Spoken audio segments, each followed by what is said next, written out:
On average, a uterus uploads a new lining once a month for 33 years. That's 400 rounds of bleeding out the old for the new.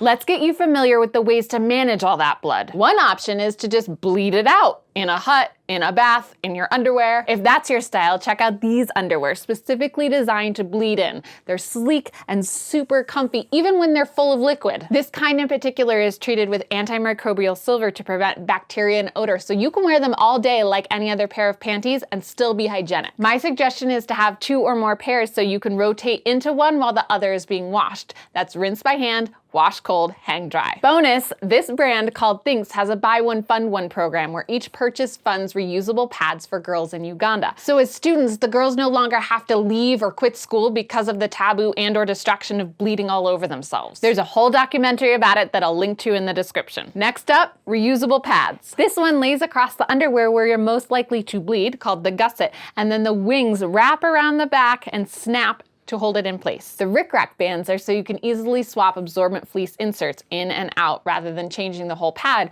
which can actually be used as reusable panty liners to catch all sorts of fluids. I love reusable products because there's so much less of an environmental impact compared to disposable products like these that can take 500 to 800 years to decompose. That said, I'm going to teach you about disposables in case that's what you prefer as a method or all you have access to. Liners and pads are similar. All these pieces come off, making sure that the adhesive doesn't stick to itself. Once it's set in position, you can lift it into place with your underwear. Pads are more bulky than other methods, but widely available at drugstores and gas stations. They don't require putting anything into the body, and the cleanup is simple.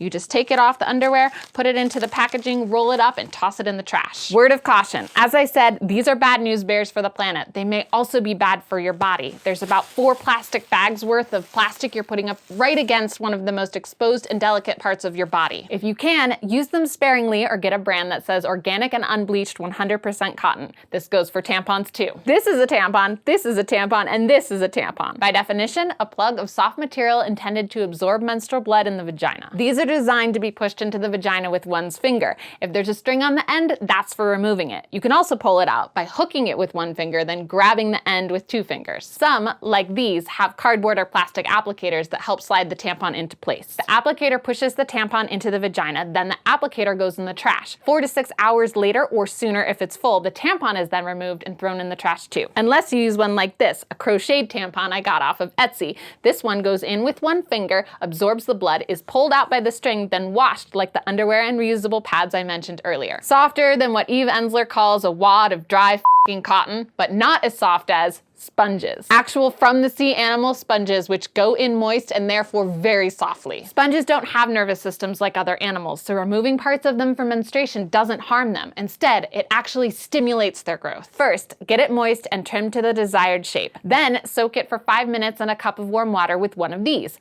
tea tree oil, vinegar, baking soda, or hydrogen peroxide. After that, rinse it, squeeze it mostly dry, and slide it into the vagina. There's a great guidance video in the description. It should go in awesomely and sit so comfortably you can't even tell it's there. I hope all of these are so comfy you don't notice them, including the highly raved about Menstrual Cup, which is made from latex, rubber, silicone, or thermoplastic elastomer that is molded into a cup. To use it, pinch it in half and insert it wide end first like a tampon. Inside the vagina, the cup will sit open and collect blood as it comes out the cervix. If you size it correctly, you can keep it in for a good 8 hours without leakage. To remove it, grip the pointy end like you would a tampon string and pull. Probably over a toilet so you can easily pour the blood out. Once that's done, rinse it off at the sink or with a water bottle, because that's all it needs before you put it right back in. You can hold off on a thorough wash until your period ends. Side note, there's a disposable model of these too called soft cups. Same idea, but shaped like a diaphragm, and these add to landfills. All right, the last menstrual blood product I want to talk about is birth control. This is by no means its intended purpose. Birth control regulates your hormones to prevent pregnancy, but these types may also halt, lighten, and or reduce menstruation. Check with your medical provider about the hows and whats of managing your cycle. Talk to people in general about periods and products. Share what's worked for you, find out what others like, or how they've adapted something to work for them. Stay curious. My goal is that you feel as comfortable as you can with a very natural part of your life. For more information about these, including an epic battle between tampon and moon cup, check out the description. And to support the sex education you wish you'd had as a kid, please visit our Patreon page, patreon.com/sexplanations. Happy bleeding! This is a tampon, this is a tampon, and this is a tampon. Whoop. Rubber, silicone,